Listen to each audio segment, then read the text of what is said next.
Now, siguro, pwede kayong mag-watch ng mga TikTok, mga videos na how effective it is. Meron na panood ako, nakakabili lang niya, nabasag na agad. Scenario. So, yung Evil Eye is nakakabit po siya dito. I bought the Evil Eye perfume kasi kailangan ko siya. Kasi nag-online friends nga ako at nakakabit siya dito. I showed it to my friends. Sabi ko, "Hey guys, look oh. Ang ganda." Maganon pa ako. Ang ganda guys, ang ganda. Box. Ayan. Binalik ko siya sa box. Tapos gusto ko i-admire ulit. Pag bukas ko ulit at pag angat ko, putol na siya agad. As in putol. As in, you know guys, walang parang maluwag na chain. As you can see, walang uwang. As in, naputol siya agad. Sabi ko, kasi I'm skeptical pa rin eh, di ba? Not because I am a doubtful person, but I'm also skeptical. Now, and that's okay. That's okay. Hindi naman kasi puro, ano mo lang, i-surrender lahat. You have also to be mindful. That's why we have our physical being, our mind, be rational, or conscious part of our being is, you know, to practice skepticism.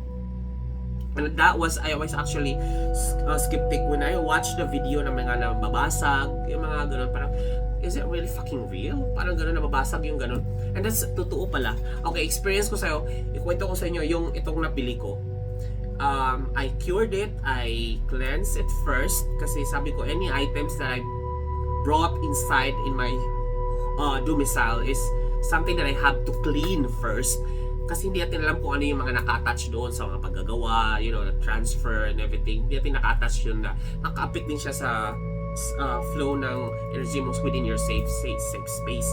Now, kini-clean ko siya at first. I clean it. And then, December 4, it was full moon. It was yung cold super moon. Nangyayari lang siya ngayon at mangyayari ulit siya sa 2042. And I took advantage of that phenomenon to heal and to clean that items para ready na siya, ilagay ko siya kung saan ko man siya ilalagay. So at first okay siya. I put the energy in it, I display it in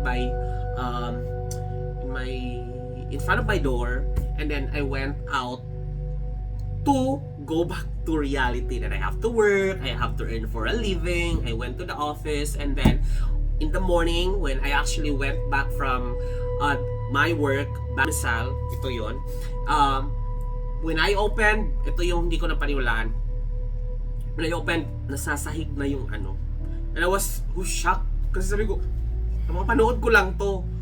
So sabi ko, am I overreacting to this, or is this a normal phenomenon? And I just evaluate my surrounding na yung, ma'am, hindi naman papasukin ng malakas na hangin. Tapos, since naka-sticker lang yung nilatin sinabitan ko, sabi ko, okay, let's be skeptical. Bakit kasi natanggal lang talaga? But, ma'am, I'm showing you. Ganito kasi yung ano, ito yun siya. Ganyan siya. Ganyan yung, ano yan, naka-sticker lang yan. Yung ganitong items, naka-sticker lang siya. Ganyan yung sabitan, nilagay ko doon.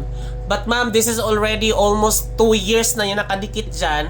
At mga mabibigat yung mga nilalagay ko dyan. Yan, ganyan siya. Yan. And kilo yung ano niyan, kaya niyang ano na yan. Yan, nilalagay ko yan dyan. And, ginagawa ko pang sampayan yung mga yan. Yung mga sobrang bigat na mga tuwalya. Yan, dyan ko nilalagay yan. Sobrang bigat yan, kahit basa, hindi yan natatanggal. So, until I realized na hindi siya normal force.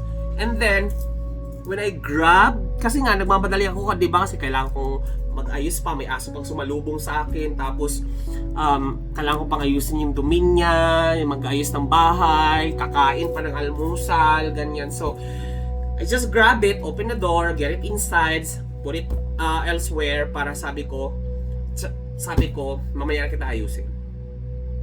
Then after ko na nasettle lahat, nakakain na ako, tinignan ko yung items, yung mismong tools, and I just notice after evaluating, shit ma'am, yung mga wire, ay ano ba, mga alambre, balik ko talaga siya ma'am, balik ko, yung mga may bell yun sa ilalim, balik ko talaga siya ma'am. Sabi ko, meron ba, kasi may CCTV ako dito eh, wala. Tapos sabi, meron bang nag-trip dito. Wala naman kasi walang tao dito sa floor namin. Tapos mga Airbnb lang. Tapos yung katabat ko naman na unit is parang parating wala. Tapos may CCTV. Sabi ko, wala naman sure magtitrip. Kakalagay ko lang yung kahapon. Tapos wala sure magtitrip pala baliin. Pero balik ko talaga. Tapos sabi ko, shucks! Kakabili ko lang kahapon. 249 din yan, ma'am. Tapos sabi ko, I consulted one of my friend who's also a mystical practitioner that I just recently met through a common friend din. Sabi niya, ma'am, itapon mo na yan. Kasi nga, that tool already served its purpose. And I just think about, ma'am, 200 po na siya. Tapos, di ba, just to be real na, parang, kakabili ko lang kahapon, ma'am.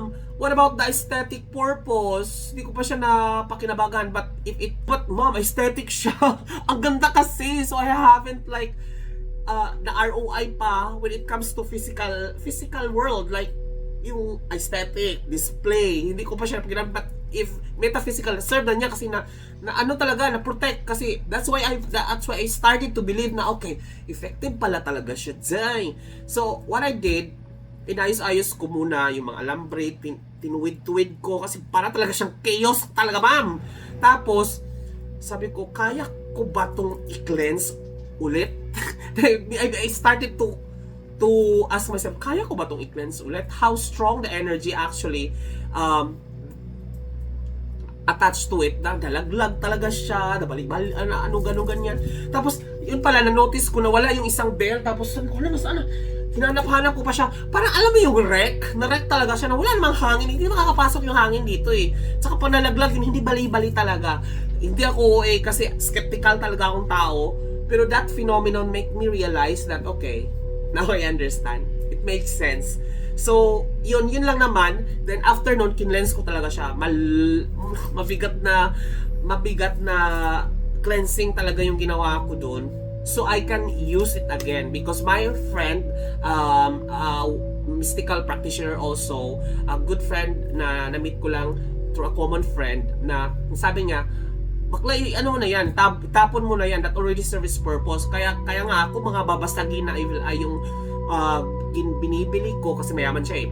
So para pag halimbawa may something talagang ganyang pangyayari, I can easily throw it away. Hindi ko nang hinayang na i-cleanse kasi sa akin kasi para siyang plastic na parang ganon, acrylic something, tas mga alambre ganyan.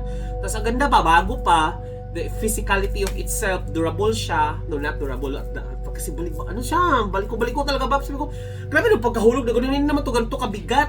Hindi talaga siya gano'n, parang hangin lang, kaya nga ganun, parang nagiging wind chimes siya eh, sa sobrang gaan niya eh. Bali-bali talaga siya. O ilang siguro ako how I actually narrate this story, but ma'am, sabi ko talaga, okay, now I understand.